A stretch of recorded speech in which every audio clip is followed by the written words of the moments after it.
What's going on, guys? It's your boy High Life Chronicles, and welcome back to another video. Hey guys, let me know how this new mic is sounding. I had this mic for like a few years, but honestly, I just haven't been using it. I've just been using my computer microphone. So let me know how this microphone is. All right. Listen, today we got the Dropout series part 2, man. If you didn't watch part 1, I'll tag it right in the video in the right corner or left corner. I don't know. It'll be at the top. Go click that. Go watch that before you watch this one. There is also a Dropout series playlist up on my channel if you want to go see all the parts to the Dropout series thus far. All right. So today is a story that takes place around almost a week later than the first part, but I'm gonna fill you in on the gap between it was Friday, like March 1st, to what this story takes place is on a Thursday the next week, right? I don't know the day, but it was a Thursday, right? So basically, before that, I had been kicked out and I had been staying the night at EJ's, the character from part 1, for a few days at this point. And we had been getting fucked up almost every single day up until that point. And on the Monday after that Friday, we hung out with Sydney again, right? She pulled up. We drank again. We again were kind of going back and forth between each other for some fucking reason. And then as she left EJ's garage, she gave him head. And I didn't get shit because I was too drunk on the beanbag. All right. Passed out, of course, dude. This is just what EJ told me. I'm not really sure, but I was passed out on the beanbag. And after that, just smoking and doing the regular thing every single day. I was staying the night at EJ's every single day at this point, right? There were a few times or days where I would go out or I would return back home to grab something, or I would go out with another buddy other than EJ while he was at school, or I would go to school as well. I was still going to school at this point. I hadn't been expelled. I think I got expelled a little bit after this story here, actually, so I probably shouldn't have mentioned that. Anyway, but then we get to Thursday, today's story. Fucking a girl on shrooms. Now, let's get right into this story, guys. If you enjoy, make sure to leave a like. Alright, let's get into it.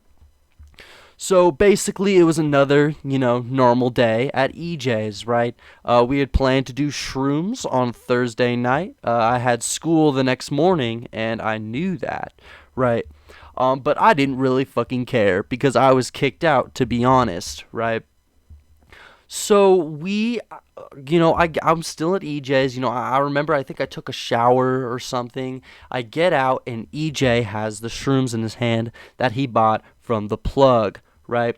And I was thinking, hey, let's get the Core 4 together. Now, I haven't really told a Core 4 story yet. I'm planning on telling some of those after the Dropout series. The Core 4 is EJ, which the channel knows, me, Albert, and another character I don't think I've mentioned in a story yet. I'm not really sure. Oh no, I mentioned him in the Xanax part 1, but I forgot what I called him. But we're going to call him Keegan, which is his real name because he doesn't care. Alright, he gave me permission. Alright, his name is Keegan. I don't know what name I gave him in the Xanax part 1, right? But his name is Keegan, and I decided, hey, let's call up the Core 4. The motherfuckers we did acid with, all these things back in October 2023, right? That's when the Core 4 hung out the most. So we get Albert and Keegan over to the crib, right? And we start dosing like kings. Now, we didn't get real shrooms. Well, not exactly. We got these like chocolate squares from the plug. Now, I didn't know until EJ busted them out for all of us to see, right? I didn't know that it would be chocolate. Now, a lot of us underestimated chocolate, and I had warned them because I had actually done chocolate shrooms before, but everyone else in the room has not done chocolate shrooms before. So I was the only one that knew that you should not underestimate chocolate shrooms, right? Everyone ate like 5 squares or 6 squares. Meanwhile, I only ate three. Okay? And Keegan only ate two because he decided to listen to me, right? So EJ and Albert had eaten an insane amount, right? So 30 minutes pass by as we're waiting for these shrooms to hit, and it smacks Albert and EJ like a truck. Albert stands up and he starts like whimpering a little bit, like making just odd noises and just looking around. And we were trying to talk to him, but he wouldn't really respond back, or he would just make groaning sounds. And EJ was freaking the fuck out, like panicking basically. And my trip was also starting, and even my trip was low-key kind of hard. Like, I was tripping pretty hard. Like, my surroundings were wavy and changing colors, and people's faces were morphing. Like, and I could only imagine what they felt, them eating double the dose as what I took. So, these two motherfuckers were obviously having a bad trip at first. I say at first because I mean at first. Keegan was, feeling it pretty good as well too, you know.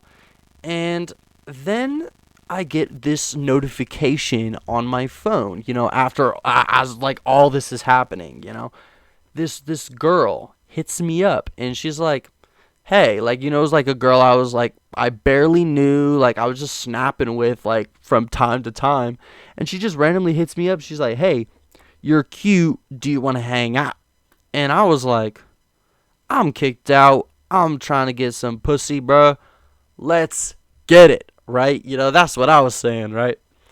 So I invite her over, but she lived all the way in Westminster, and I live in South Denver. So, as you can tell, it was probably pretty difficult for her to get down there. If you live in Colorado, right? So basically, she somehow finds like this dude that likes her to give her a ride, but she was gonna like tempt him, or I don't know. This bitch, by the way, is crazy, but I didn't know that at the time, right? So she gets this like dude to drive her and promises him head, but she obviously didn't give him head, and she just left out of the car and came inside the crib, right? And this dude even waited for her, which is the craziest thing. This dude waited for her, bro. And I was just like, oh, hell no. I feel bad for this dude. We're not going to even give this dude a name, bro. I just feel bad for the cuck activity that this dude had to experience, right? Whew. So basically, she enters the crib, and she's standing outside, and she texts me saying that she's here. But at this point, EJ and Albert are freaking the fuck out, right? Because they're super on shrooms. And EJ says that she has to go. But I told him that she's from Westminster and she just can't, like, leave. EJ is throwing a fit. Like, he is like yelling and screaming at me not to let her in because of his mom or something. And I was telling him he was having a bad trip and that it was all going to be okay and I was going to handle it. So we go in the garage, and then we had this like 5 minute, maybe even 10 minute like conversation, like deep felt conversation about how he's going to be okay and everything will be fine. We even like hug each other, bro. It was so funny. So I eventually fold, and while he's not looking, I open the garage. Right? I open the garage and I get her in. And guess what? His parents did not care, so there was no reason for him to care. So once I got her downstairs, right? All the homies, it kind of got a little quiet because it was 3 homies and just one chick there, right? And then it gets a little bit foggy after that, but I think I had mentioned something about like an earring or something like that. Like I had mentioned like I had got my ears pierced back in January 2023 or something like that. That's a story for another day. Trust me, I'll probably get to that one day. Maybe after statute of limitations is gone, I think. Anyway, I got my ears pierced that night, and then my dad made me take it out, right? Anyway, guys, I'm really fucking high. Let's just take a hit. Take a hit with me. Grab whatever you got. I'm really fucking faded.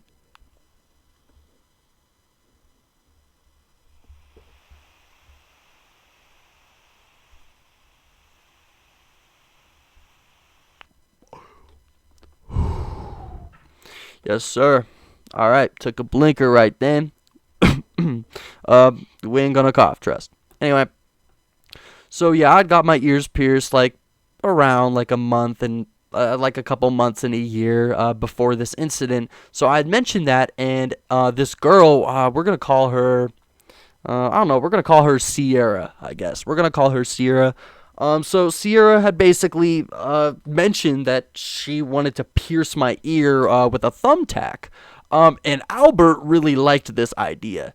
So much, in fact, that I was forced to sit down on the ground and have a thumbtack be pierced in my ear. They even tried to heat it up with a lighter, and I was like, oh, hell no. Nah. Like, bro, they were about to, like, heat up a lighter and put it in my ear, right? I was not fucking with that, by the way. We were not liking that.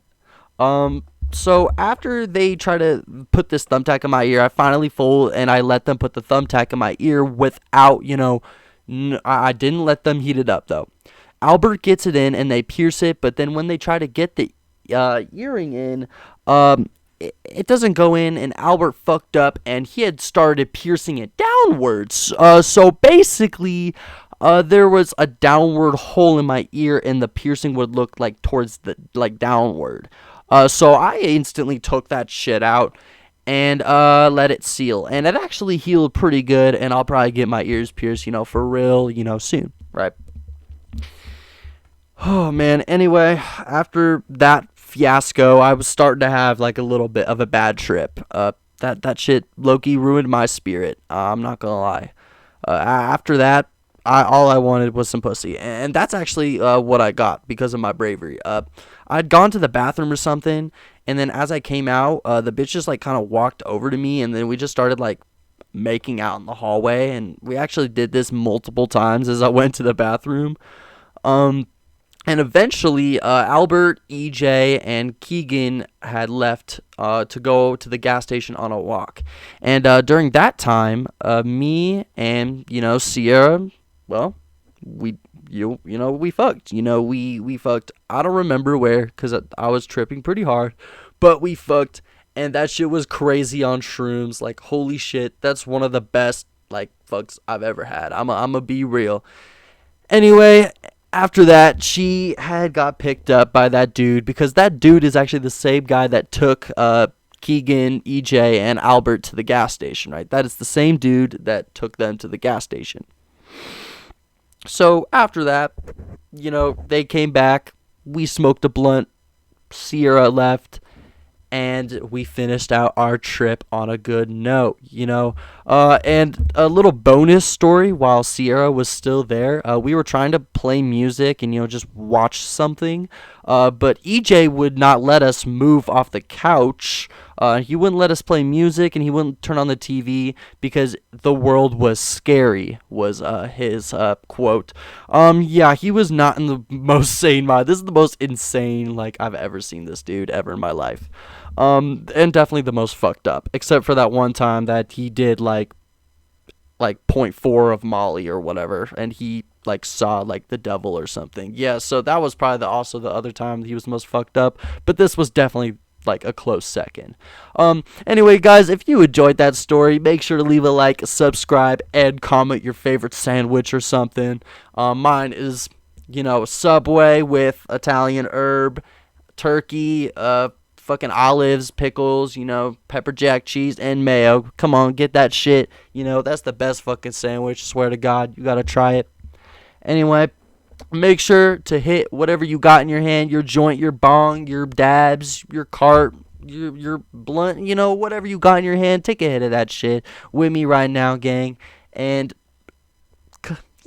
stay tuned for fucking part 3. That shit will be out on Thursday. Wait, no, I'll release that on Monday. It might take me a little bit longer. Alright, take a hit with me,